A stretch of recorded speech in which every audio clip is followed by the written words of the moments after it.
resaka nataony Prime Ministre Jean Ravelonarivo tamin'ny mpanao gazety faranteo. Any Omalininy moa no nisy ny accident ny lozam-piarakodia any Tranga tamin'ny fiarakodian'ny primature. Ny tsikaritra voamaika natafitohina ny maro ny resaka nataony Prime Ministre Jean Ravelonarivo satria raha niona tamin'ny mpanao gazety izy dia tsy mba niresaka nankelakory azy momba ny sosialim-bahoaka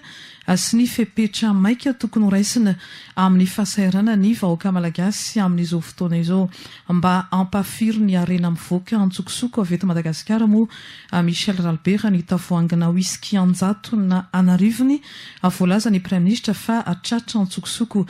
tany amin'ny fahatseranana iza marina no namoaka ny hippocampe antsokosoko iza no manondrana andro sokatra anjato ny anarivony averimpotsiny eny amin'ny seranam-piaramanidina Ivato iza no tena mpanondrana ny bois de rose iza no tena dahalo ambony latabatra izany no farafakely ny nandrasana tamin'ny Prime Ministre tamin'ity resaka nataony tamin'ny mpanao gazety teny amin'ny lapa fiasany tamin'ny sabotsy maraina lasa teo nandeha lafitra raha ekonomika moa ny Prime Ministre amin'ny fanamboarana ny statut ny banky fohy be etsetra fa ny fiatraikany zany ho an'ny vahoaka malagasy ho an'ny fampandrosoana no tena andrasana. Voamaika nadiso fanantenana koa Michel Ralbert ny valiteny avy amin'ny ministre ny fitsarana mikasika indrindra ny fanontaniana izay napetraky ny namana mpanao gazety Rocco Rasoanaivo tamin'ity ministre ny fitsarana ity momba ny raharaha SBM na ny banky maorisiana izany sy ny raharaha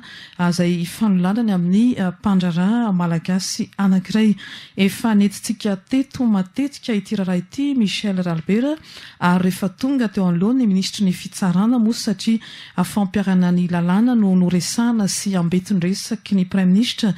sy ny ministre ny fitsarana nandritra ny valandresaka any arany tamin'ny mpanao gazety ny maraina teo dia nipetraka ho azy ny fanontaniana ny amin'ny hoe nahoana no misy banky anankiray antsoina hoe SBM banky maorisiana izay manana rantsana eto Madagasikara nahoana no misy tale général izany banky izany sy no mini tsy mampiatra na ampiarana ny didi-pitsarana eto amin'ny firenetsika sadaikatra dia sadaikatra moa ary taitra tokoa ny ramatoa ministre ny fitsarana anandre ny fanontaniana ny namana Rocco Rasoanaivo mikasika ny raharaha io ary anilaza izy fa hoe cas isolé izany hoe raharaha hafa dia hafa mihitsy ity raharaha ny banky SBM ity. Fa betsaka ny raharaha avoaka ny amin'ny fitsarana misy ny fanatanterahana ny didy misy ihany kosa ny fahasarotany amin'ny fanatanterahana azy ary tsy mitangara io ihany no misy aza fa misy vitsivitsy ihany. Tsy izay akory no ilazantsika fa hoe tsy misy ny tanotandalana fa ny fisiny ny fijerena ny fitsinjovana ny ataontsika hoe ordre public ny fitsinjovana ny politika fanjakana dia izay no masoana eo amin'ny fanaovana ny fanatanterahana ny didi-pitsarana. Fa raha misy ny fahasarotany dia cas isolé reny fa tsy hoe ny didy rehetra navoaka ny amin'ny fitsarana dia tsy ho tanterahana fa hoe ho fidifidianana tavan'olona. Raharaha cas isolé izany hoe raharaha hafa tsy tokony ampitoviana amin'ny hafa zany Michel Ralbert fa raharaha miavaka ilay izy kanefa etsikilany tao anatin'ny conférence de presse dia miresaka ny hoe fanjakana tandalana miresaka ny hoe fampiarana ny lalàna ny Prime Ministre sy ny ministre ny fitsarana. Raharaha efa naharitra moa izy ity Michel Ralbert saingy tsy notanterahana zany didi-pitsarana momba azy hatramin'ny isika amin'ny teny izao na dia ny fitsarana tampony zany hoe ny Cour suprême no efa nandidy zany namoaka fa tokony ho aloha ny vola n'ilay mpandraraha malagasy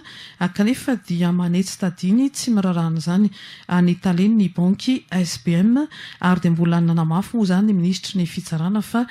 dia cas isolé na resaka hafa mihitsy ny mikasika an'ity raharaha ity. Ny tena marina ny karery manana dia vohitsakitsaka mihitsy ny fitsarana malagasy zany hoe ny fanapahan-kevitra hevitra noraisy ny fitsarana malagasy tamin'ny didy izay navoaka ny mikasika ny raharaha ifanolanany mpandraraha malagasy amin'ny banky SBM, banky manana ny foibe ny Atsy Maurice,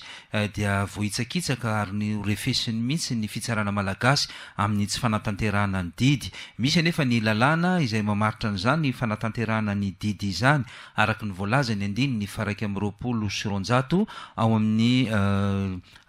code pénal zany na ny lalàna famaizana ny amin'ny tokony anajanana zany raha toka tsy voaja izay dia misy tokoa ny sazy miandry an'izany hatrany amin'ny rotona no sazy antranomaizina ho an'ny tsy manatanteraka ny didy pitsarana miampy ny lamandy hatrany amin'ny 9 ariary izany fandikana ny didy navoaka ny fitsarana izany hatreto aloha dia na mihoatra izany aza moa nefa ny vola be izay ao anatin'ny ifanolanana dia tsy de misy antony loatra ny anasaziana amin'ity lamandy kely de kely ity fa tsy misy mahasamihafa satria fitsarana ihany ane no tsara azy io teto Madagasikara ny karery manana nahoana ny mono hoe ka isolé tony raha tony na hoe raha hafa tokoa izany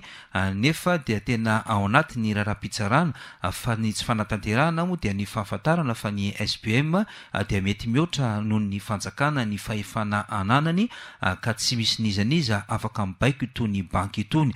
Banky azo lazaina nefa fa banky marisarisa ihany izany banky zany amin'ny ankabeny satria ny sedra olana matetika amin'ny fifanolanana amina olona manana petrabola ao amin'ny banky ny SBM tokoa izao atao izao ary matetika no mifanolana amin'ireny ity banky ity tahaka an'izay mitranga amin'ity mpandraraha malagasy ity zany efa ho taona vitsivitsy zay no nitrangany zany toedrarah ny fanolanana tokony anajana ny didy pitsarana izany kanefa tsy nohajainy ny teo anivo ny banky SBM mihitsy hatramin'ny isika miteny zao. Dia mipetraka moa ny fanontaniana Michel Ralbert hoe te anatanteraka sy anatanteraka an'izany didy izany ve ny ao anivo ny ministeran'ny fitsarana eto amintsika amin'izao fotoana izao fa ny tompon'andraikitra ambony any atapony any anao mety misakana ny tsy fanatanterahana ny didy anao ny antony maro samihafa azay efa voalazanao teo Michel Ralbert ary tsara koa ny apatsahivitsika fa fony Andriamatoa Omer Berzik izay Premier Ministre ny tantana ny teny amin'ny primature dia efa nany amin'ny heviny mikasika an'ity raharaha ity fa raha toka tsy voajaina intsony zany sy ny fampanatanterahana ny didy samihafa dia afaka hoentina eny amin'ny sehatra ambonimbony kokoa ity raharaha ity ary tokony ny toy moa zany tamin'izao fitondrana vaovao amin'ny repoblika fahefatra izao ny fampanatanterahana ny didy ny tena tsy zaka ny mpandraramo amin'ny ankabeny Michel Ralbert dia ny hoe ny banky mauriciana ny banky vahiny tahaka izao ve dia misy fiarovana manokana momba azy ka ny taleny zany banky izany dia mandahy tsy anatanteraka ny didy pitsarana eto amin'ny firenentsika izany.